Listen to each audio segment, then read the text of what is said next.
Bam, here we are Monday morning. I hope everybody had an amazing 4th of July. And we've got another amazing Florida wrestler on who has taken wrestling to the nation. And so he was a Manatee Mafia, part of Manatee Mafia in high school with Googs, 3-time state qualifier, 2-time state placer. And his senior year, he took it all, state champ. 2019, he was the JUCO national champ over at Northwest Kansas Tech. And he is now a D1 wrestler at Hofstra. This past year, he was an EIWA place winner, which is the division Hofstra wrestles in. And he's here with us, and it's a pleasure, absolute pleasure to have another Florida State champion on here. Mr. Charles Small, thank you so much, sir, for coming on. I really do appreciate this. No problem, man.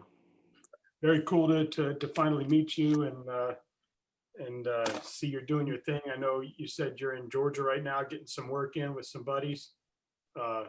Always good. And just came from the Florida Pride camp, doing some coaching there, right? Yep. Just flew out there last week.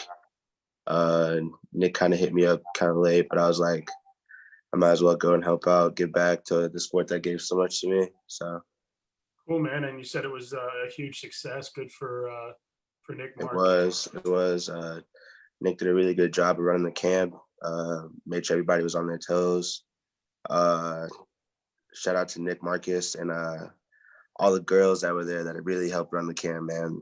The girls there, they really kept it all together when Nick was really busy. So shout out to them too. Man, good. That's awesome to hear. Well, first of all, I mean, obviously, you've been through this. You were actually, your school is up in New York, so New York was really the first one to really get hit with this. So, man, talk about life in an off season that just hasn't been. It's kind of hard to describe. I went up there and I was in quarantine at school. I think I was there on like 60 plus days. And I mean, it was kind of different. It was weird. I've only been wrestling 6 years, and, every single summer has literally just been me wrestling on my birthday, everything. It's been like a yearly occurrence for me. So now that it's like this, it's kind of different, really weird. But it wasn't that bad. Most of it just consisted of me just running, a lot of bodyweight workouts. I decided to like challenge myself during the beginning, and I started doing 2,000 push-ups a day, which was like roughly 200 for 10 hours a day. And, slightly those numbers increased, until it was time for me to leave. So, I mean, you, man. Well, and that could explain why you're a state champion, a JUCO national champion, and now at a big time school at Hofstra. So, man, keep up the good work. And I'm glad you were keeping yourself busy during that time. So, first of all, I mean, let's talk about your time in Florida. You were part of the Manatee Mafia with Googs and everything down there. Talk about what that coaching staff and that team and kind of that youth program has meant to you and to your success in life. Well, I didn't start wrestling until my sophomore year of high school. My older brother did it, and I kind of just followed behind him in whatever he did. So, that was kind of just my natural reflex was to get into it. I saw him do it when I was a freshman, but thought it was pretty gay. So I was like, dude, I don't want to do that. Like, you guys are like grabbing a bunch of dudes. I was like, dude, it's gay. I don't want to do that. But David Mason, he's one of the assistants at Tampa Jesuit now. He really encouraged me, to get out there and just to try it out. So, maybe I might like it, maybe I might not. So got out there, and the rest is history. Yeah, man, and you had some success. Did I read that you were a football player? Yeah, I played football. I ran track. I I did everything under the sun, because like I said, I followed by my brother. So, I mean, I played everything from soccer to lacrosse, so Did that was your it. did you do football and wrestling at the same time through not at the same season, but as far as each year, did you play football and wrestle? No, actually, he said I had to make a choice. It was either football or wrestling. And, he basically said, if you choose us, we're gonna put our all into you and make sure you get to where you want to be. But you can't tippy toe. You got to make a choice. So I made it. And it seems like it's been okay for you, right? You got through school, you went off to college. Now you're in. What is it? Is this going to be your junior or senior year at Hofstra? Senior. Senior. Well, man, that's awesome. Good for you, and getting it done. And man, that's just super cool. So talk about first. Talk about Goog, man. He's got a huge personality. Has he stayed in touch with you? Has he been a huge mentor in your life? What is he kind of meant for you? Gook's just a motivator, man. He's somebody that gets behind you and kind of gives you all he has, regardless of the situation. You know. Cool, man. Yeah, I know. His saying, he screams it all over the place. So, talk about getting there. You got to the state final your sophomore, junior, and senior year. Not the state final, but the state tournament. And then talk about that senior year, man. Talk about your run. Um, it I feel in my head really wasn't any different than anybody else's. You know,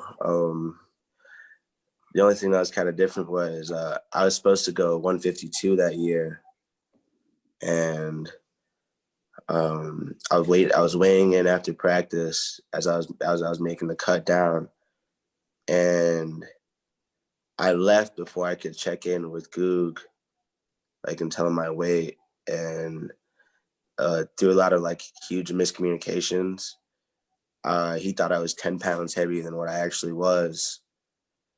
So he's like, you know what, just go 160. And I was just like, all right, that's cool, fine.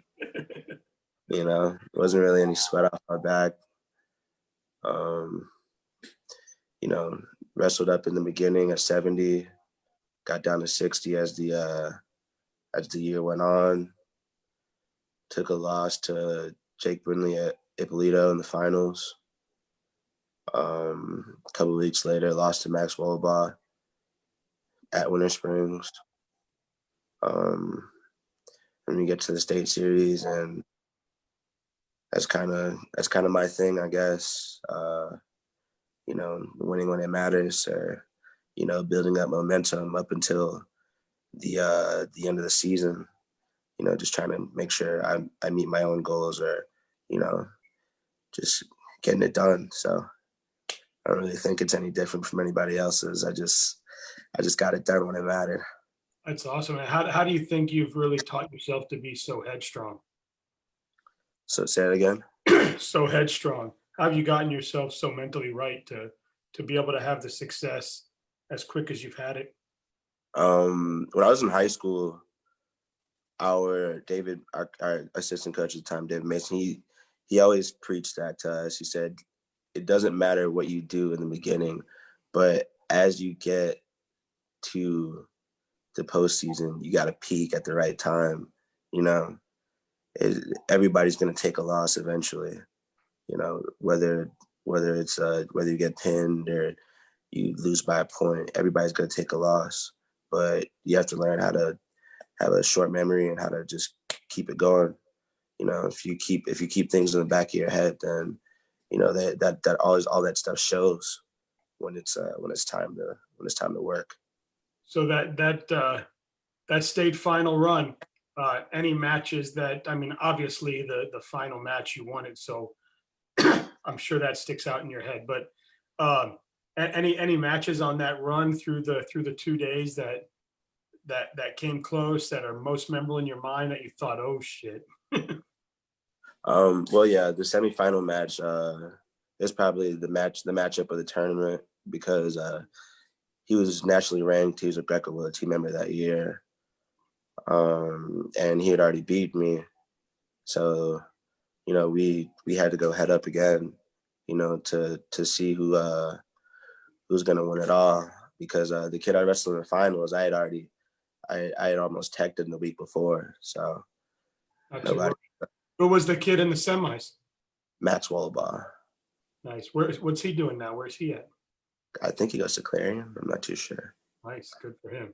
So, But so that was a good match. That's the one that you kind of had your sights set on to say, okay, that's the one I got to get past. That's the one I got to prepare for. yeah, that was because he had beat me pretty handily a couple weeks before that. So I had to lock in for that one. Nice. Well, hey, the rest is history, right? That's right. You got it. So the reaction from your coaches after you finally got it done? It was a lot of excitement, but in my own head, I kind of after that, my focus had already shifted. I enjoyed like the excitement, all the nostalgia and stuff like that, but my head kind of shifted towards college directly after it. Just I didn't want to just sit there and dwell on the one single victory. Like, it's cool, I have it now. So what's next? Like, I need something else. Good for you. And I'm sure 10 years from now, you'll look back and be like, yo, that was dope. But yeah, right now, going through it. So let's see what we got here. I've got a question that just came in from Goog. So Goog said, ask him about how he changed his training from his junior season to his senior season. His state semifinal match was a huge upset when he beat the #9 ranked guy in the country. And we talked about JUCO champion, but yeah, so basically about how you changed your training from your junior to senior year. Just a lot more involvement. Again, David Mason, he sat down, he talked with me. He's like, dude, like you gotta do something, man. Cause I didn't know what I was gonna do after high school. I was just kind of just chilling, just moving along, just being a kid.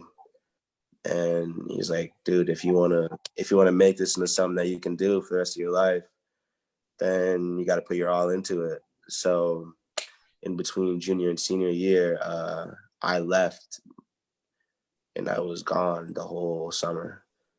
I went straight from Disney duels to the junior duels training camp, straight from the junior duels training camp to junior duels. And I went from junior duels to California, spent 6 weeks in California. I came back with like 2 weeks left before school. And I just tried to lock in as much as I could.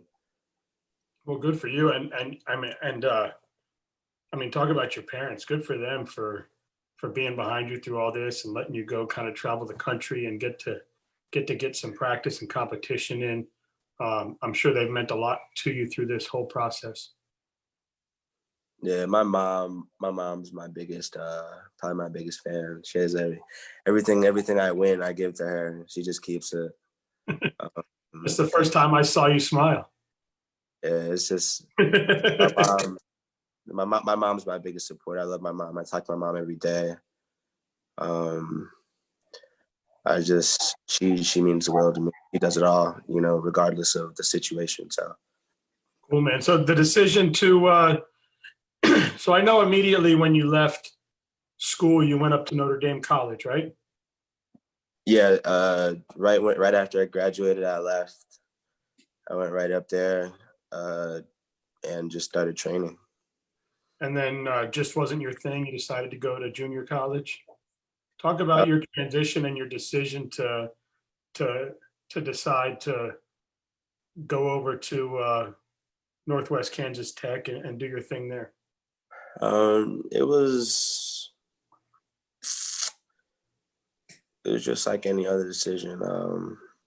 I just wanted competition. That was all that was. I wanted to be at the highest level. I don't want to be that guy that says, I went here and I went there and I did this. You know, to me, I feel like I want to accomplish something. And, that's not like a knock on D2 or whatever like that. But, I want to be at the highest level of anything that I'm doing. Um, that's the competitive nature that I was taught. And leaving there was just strictly that. I told myself if I left, I wasn't going back. So I went to Northwest Tech with those direct intentions. I wasn't going back. I wasn't settling for anything less than what I felt like I deserved or where I felt like my skill level was at. So So it's awesome. So talk about JUCO wrestling, the level of it, and then winning that national title. What that kind of meant for you? junior college, man. When you go to junior college, it's pretty cool, honestly. I went to school in Kansas in the middle of nowhere, 15 miles away from the border of Colorado. You know, I'm a big, if I'm gonna go do something, I make sure I get there early. I make sure I get it done. So, I didn't even go home. I went home for like a month that summer, and I went right over to Kansas. And I took summer classes, and I was training already, just getting stuff done. But it became like a real family. All of us came from like the same type of situations. It was just a really settled environment. All the guys on the team were really good friends. I got some guys from Florida to come up. One of them was a national champion, Jordan Marshall. And I mean, all of us, we all still talk to each other to this day. Even though we're all going through our own walks of life, we still hit each other up now and then, and it was a great experience. What would you tell what would you tell some young men and young women out there that are wrestling right now at the high school level that feel like it's like D1 or bust or that thought process? You're now at a D1 school, so what would you tell them about maybe it's the right thing to take baby steps instead of making that leap? Um, it's kind of all in my opinion, it's just all in you. Um, you know, uh, sometimes that D1 or bust mentality is sometimes good. In my opinion, it's sometimes good because it motivates you. You have a goal and where you want to go and where and what you want to be, what kind of person you want to be, what kind of lifestyle you want to live. So, in certain aspects, it's good because it kind of lights a fire under you, gets you up in the morning. But the path there could be different, right? The path there doesn't have to be the path Yeah, could be the path. The path doesn't have to be from Manatee High School to Hofstra. You can make the steps in between. yeah. So but what a lot of high schoolers and like younger kids lack is reflection. Um, that was something that that's something that I use a lot. I reflect a lot. I look back. And I kind of sit down and talk with myself. And you ask yourself like, are you doing what it takes to get to where you want to be? And if what you're doing doesn't align with your goals, then we got to sit down and we got to figure out some so you can get to where you want to get to. And a lot of high schoolers lack that. They see social media and they see this and they see that and they're like, yo, like this is what I got to be, or I can't be anything else at all. you know and that's kind of just not what it is. you know, if you take that time, you take those 2 years to grow yourself and your wrestling. By the time you get to Division 1, you know, you're ahead of the curve in some cases, you know, because there are these guys that have already been there 2 and 3 years, but they're not even working as hard as you because they got that I don't want to say they got it handed to them, but they got it when they wanted it. You know, you had to work to get there. So, you know, you value the experience a little bit more. What was the transition like going from JUCO to D1? It was really tough, man. You know, I texted Richie Lewis, you know, real shout out to him because he helped me a lot with the transition from junior college to Division 1. I mean, it was just like I was a freshman again. You know, school number 3, I meet new people, keep a social life together, keep my grades up, you know, and then still trying to win matches on top of that. And it was really difficult. You know, the first half of the year was really difficult. You know, it's kind of a lot higher paced than what I was used to. You know, but you know, I kind of just, like I said, I reflected, make sure that I got myself together, got myself in line, and it kind of all came together in the end.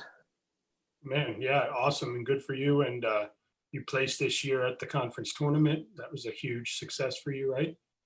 And Yeah, going into this year, uh, you know, God willing, wrestling will open back up. You'll have your season, and you'll be able to do big things. So let's say you know 10 years down the road, Charles Small will be hopefully coaching a Division 1 program. nice, nice, good for you. Your plans after college? Immediately go into coaching, or do you think you'll try to hit the world level a little bit and do some of that? I honestly have no idea. Right now, I'm kind of just worried about getting my grad degree. You know, making sure I have some high level learning um, before I worry about anything athletically. Well, good for That's you, man. That's a pressing thing for me right now is to make sure I have a master's. yeah, well, that's really good to hear, and it's refreshing to hear from a young man that your focus is in the right place. And uh, you spoke about your mom. She, you know, this is the first time I got a chance to meet you, but she obviously did a really good job with you. Thank you. So I've got my 10 questions. I kind of mixed them a little bit. I put a little bit of like college food life with some Florida locations to see if you like which one or the other. You ready? All right. All right, ramen or Easy Mac? Ramen. Kerwin Adderley said, "Great guy, a man with a plan."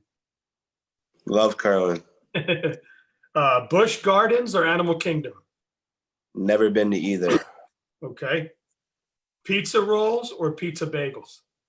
Rolls. The Tampa Zoo or the Tampa Aquarium? Zoo. M&M peanuts or regular? Peanuts. Universal or Magic Kingdom? I'm one of the few people. I've lived in Florida a decade. Never been to any of them. So you Red Bull or Bang? Bang. St. Pete Beach or Clearwater Beach? Anna Maria Island. Anna Maria Island up in Georgia, right? No. Oh, It's right Florida. down there. Anna Maria Island, right there in Florida. Nice. I like it. Burgers or wings? Wings. Love Bone in. bone-in wings. Yeah, I'm a bone-in guy too. Well, I know you've never been to any of these, but I was going to say, do you prefer water slides or roller coasters? But I don't think you've ever. That's actually a hard one. I've been like Wet n Wild and stuff like that, but that's hard. I'm gonna have to say roller coaster. Nice. Oh well, we'll rewind a little bit. What do you think is more prestigious, 32 or Fargo?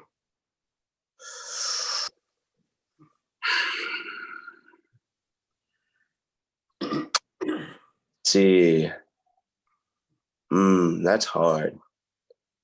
I'm gonna have to go with Fargo. Nice. Better experience. I'm making these up as I go now since you've never been to any of my spots there that I put. Better experience.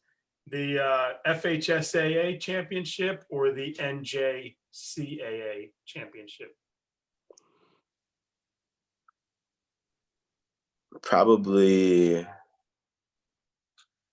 high school, because just solely based off the fact that that was like 3 years in the making. Nice. And I had those emotions, and I bled, sweat, and cried with those guys all the time. So That's awesome. definitely. So you're up in New York. So you go like Nathan's hot dog or Sabret's? I'm not a hot dog guy, but if I was, definitely Nathan's. Nice. And But I am a big kosher dog guy. good stuff. Hey, so Kansas City barbecue or Florida barbecue? Florida. Nice. Hey man, this was really dope. I had a good time, man. I'm so happy to see a young man like yourself having a lot of success in life. Congratulations on all your success so far, and I look forward to continue to see you kick life's ass. So keep it up, man, and keep working hard. And anytime you need a platform, if I'm here, you're always welcome. All right. Thank you. All right, buddy. Take care. And any of your boys up there at Hofstra want to come on, your coaches, anything like that, you let me know. Share my link with them, and they're welcome on here anytime. Or any of your JUCO guys, your Kansas City.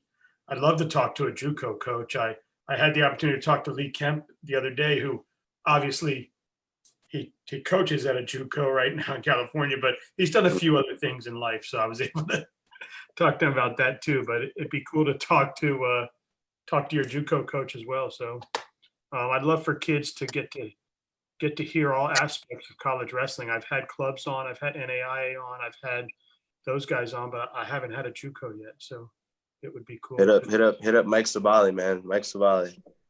I'll hit him up, man. Hey, thanks so much. I'll private message you my cell. And like I said, just keep kicking life's ass, my man. Thank you.